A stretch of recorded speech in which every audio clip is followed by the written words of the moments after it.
We made it. We had popcorn, we had Keystone, we had to stand up, we had to sit down, we had to visit the bathroom, but by golly, here we are, ready to take a break and into your final drive.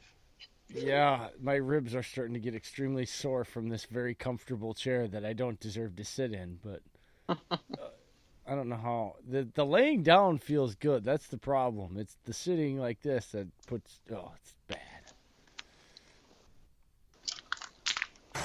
And if you haven't had enough of our banter tonight, you want to visit NFL Addictions on Facebook.com for all of your NFL banter and chatter. It's not a trash talk site, so keep it clean and keep it cordial. That's NFL Addictions on Facebook.com.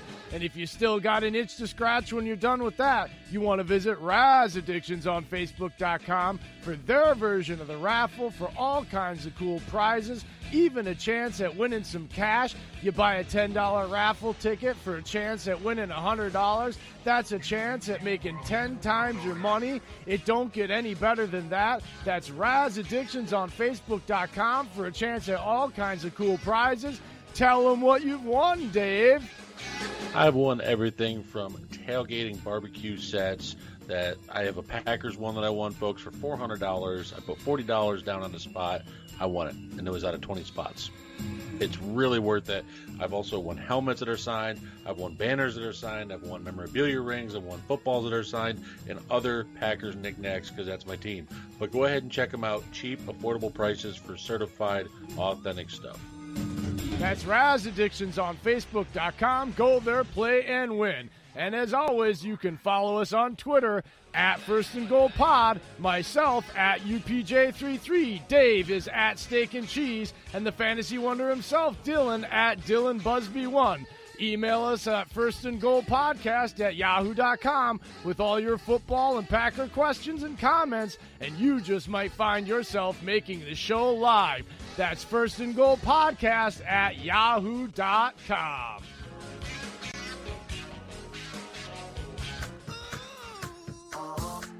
All right, men, it's Movember. Grow your facial hair out to bring awareness to prostate cancer. It affects just as many men as breast cancer affects women. We need to bring awareness. So grow out your facial hair, and if you already have facial hair, shape and shave it in a different way. Have some fun with it so everybody knows if you're 35 or older, it's time to have your prostate checked. Again, it's Movember, Prostate Cancer Awareness Month. So men, grow out that facial hair, shape and shave it in a different, unique way to bring awareness. It's an important thing. We all need to have it done. So get on board and have some fun with it.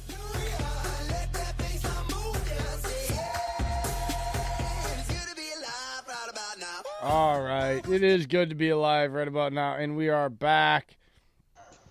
Is there any other fantasy stuff you want to get to real quick, Dillon, before we get to final drive tonight?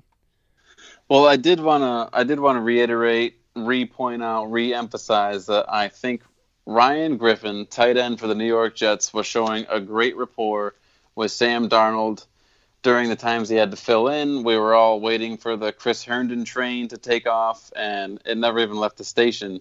I think Ryan Griffin's a guy that you can probably still available on your waiver wire that you can pick up, plug him in. You've got guys like Austin Hooper and Evan Ingram out. So go ahead, pick them up and enjoy. That's all I want to say. I got a question. I got an answer. Kirk or Chark?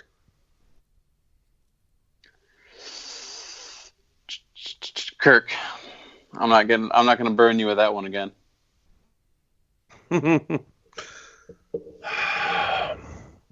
I don't know. I'll think about it. And I'm facing you this week in fantasy, Dillon. I just want to see a full game from Foles before I endorse him. You're all right, you fools. All right, we're playing the final drive. I got music. Ba-da-ba-ba-da-ba. Left side, got a man out there. Devontae Adams down the left sideline for 50. Cutting right to the 40. Turns upfield to the 25, 30, to the 25, and down he goes. Inside the 25. At the Chicago 20. 10 for the Chicago 12. Snaps to Rodgers. Rodgers under a blitz. Rodgers tight pocket. It's the final drive. Inside the 10, head fake the flip to the 5, reaches,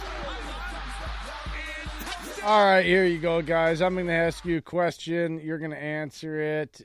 Some of them have an agree or disagree. Others are just, give your opinion on it. You ready? We're going to start with Dillon on this one here. All right? Yeah, Here we go. Hit me. Dillon, Aaron Rodgers is called the golden boy of the NFL by fans of other teams. Do you agree or disagree? Yeah, I agree. I think that Aaron Rodgers is everything you could want in a quarterback, from the looks to the way he throws the ball to the people he hangs out with. He goes to Bucks games and he's sitting there with the owner's freaking daughter, for crying out loud, chugging beer and doing his thing. The only thing I'll say about A-Rod that is really, it's got to be frustrating for Packers fans, but I've noticed it a lot more with plenty of other quarterbacks this season especially, is this the tendency to throw off your back foot when there's people at your feet. Like, that's what I'll say. That's what I love about Wentz, is he always seems to reset himself so that he's taking a step forward and climbing the pocket. I think Rodgers just over the years has become super, like LeBron with free throws. I mean, eventually you become so good at your sport, you sort of just let the fundamentals become lazy. So at times I think Rodgers throws off his back foot a little too much, but obviously that's nothing to really nitpick. Other than that, yes, you come in, the whole draft green room process was ridiculous, and then having to fill Brett Favre's shoes on top of that. So, yeah, Aaron Rodgers is a golden boy. Dave, same question. Please answer this correctly. I'm saying no. Because you know what golden boy defines, don't you? Yes, and the golden boy, I'm sorry. It's Brady. It's Breeze.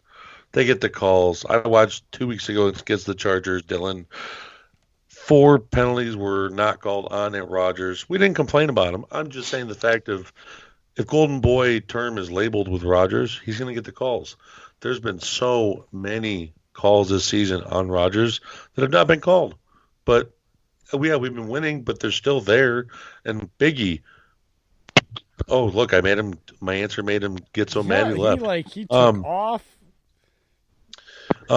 Also, too, another example. Must dropped his phone. Carlos Dansby, face mask, 2009 playoffs, one of the most fragrant fouls I've ever seen. Yeah.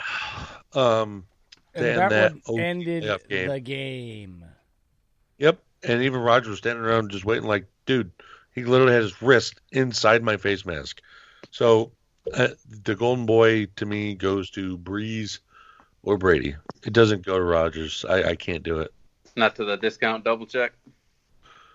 His commercials, his fact that he is marketable has nothing to do with him being the golden boy. Like, that's the correlation between that is just asinine. If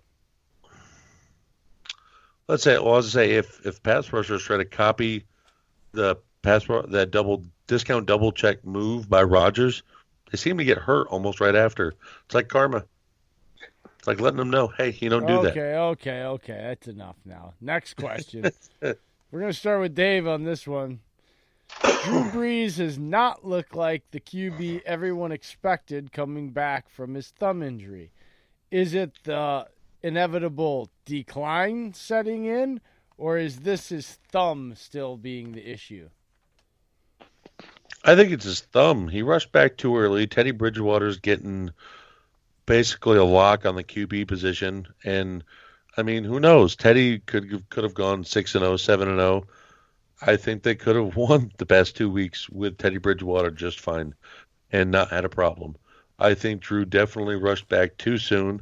I think at some point they're going to need to make a decision for the rest of the season on, hey, who's our guy? Dillon, do you need me to reread the question, or? No, I think it's more the thumb as well. I think that I don't even know that he's playing that bad. I mean, Michael Thomas is in that Falcons game coming off 13 catches for 152. So I think it's just it's all Breeze targeted. He didn't throw it anyone else. I think it's just a matter of refocusing, just getting back on track, not not looking past teams like Atlanta and just no. I don't think Breeze is declining, and I think the thumb's getting better every week. All right, number 3. Dillo, you're answering this one first. Davante Adams has yet to score a touchdown this season. How many more games until he gets into the end zone? Oh, get into the next game. I think they got this bye week to work on things. You know, if he wasn't fully healthy with the toe, then hopefully he will be by the next time they play. And I think he is going to score a touchdown in their very next game. Dave? I think he is going to score next week against San Fran. Only because I'm going to piggyback off what Dillon said. I think they have more time to prepare. I think because look what Adams did against Philly when they were given time. Oh, I'm sorry, wrong example. I was thinking of a whole different thing. Sorry, folks. Dylan's laughing. Davante now. Adams. Like, Yeah, you were just. I know what he did against Philly. You don't have to just rub that in. Anyways, no, Davante Adams will get a touchdown, not just one, but 2, I think, against San Fran. You want to know why? I think they're going to run him out of the slot a lot more later this season. Tell's going to be healthy. I think they're going to be playing him against second, third string corners. No one's going to match up off the line, those slants, the quick go routes, especially with the double moves. Yeah. Do you mind if I throw a question back at you guys related? Go for it. Now that Adams is healthy, MVS is obviously going to stay in the lineup. Is this the last we've seen of the Lazard King for this season? Nope. Lazard has moved up on top of MVS. Above, he has moved into the number 2 spot above Allison and MVS, especially in snap shares. He's way above those two in the last 2 weeks. And he actually catches the freaking ball. And the ones that he drops are 50-50 balls where the defender does also make a pretty damn good play on the way down when he's going up for the ball. I mean, they're not like he's just blatantly stone-handing, dropping a wide-open ball. They're pretty difficult ones that the defender also makes a good play as he's trying to make a difficult catch. So, no, Lazard is definitely the number 2 right now. He's earned it. I mean, I don't know if he'll stay there, but right now he's earned it on the field and apparently in practice. Because that's where it's even on the verge of Kumaro getting more targets than since Kumaro MVS. Actually, pretty much, That's their new 3. That's the new 3 right there. So, and the funny thing is, too, is that, what was I going to say? Lazard was on a 3rd and goal as the single receiver in a package last week. What does that tell you? Says a lot.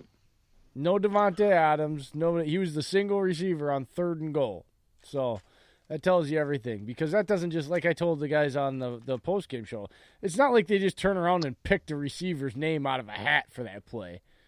Like, he's earned that through what he's been doing through the week in the film room, he's earned that through the coaching staff to have that opportunity over Davante Adams, who's clearly healthy because he balled out to get him down to the end zone right there. You know what I mean? Like, I don't know. So MVS has not had a catch the past 2 weeks either. No. I dropped him in our league, too. Well, guys, I wouldn't call this breaking news, but I just read across the bottom of the screen that Alan Hearns got an extension in Miami, so good for him. Yes, sir. Yes, he did. That's good. All right, number 4. Dave, you're up first this time. The Seahawks look to be the class of the NFC West. Do they win the division? Yes.